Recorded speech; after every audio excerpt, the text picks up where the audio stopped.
With the economy falling deeper into recession, President Barack Obama is warning the nation that a failure to act could turn a crisis into a catastrophe. The problems are accelerating instead of getting better. The president's first primetime news conference was less about making news and more about pressuring lawmakers to pass his massive economic stimulus bill.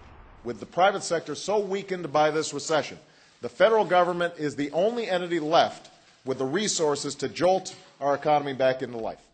The stimulus bill passed through the House last month with no Republican votes. Just a handful of Republicans are expected to vote in favor of the Senate version.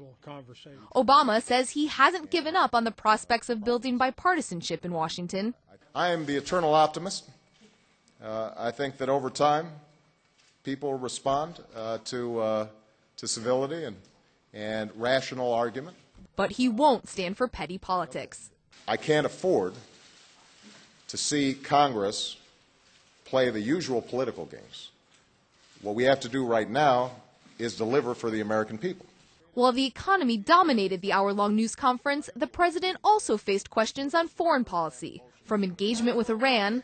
We should take an approach with Iran that employs all of the resources at the United States' disposal, and that includes diplomacy.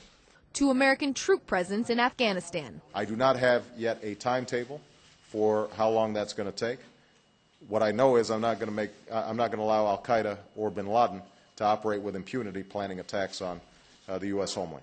With his first news conference now behind him, the president turns his attention to the looming Senate vote on the stimulus. The Senate is expected to pass its version of the bill, but a challenge remains: blending the Senate version with the House version and getting a bill on the president's desk by the middle of the month. Julie Pace, The Associated Press, the White House.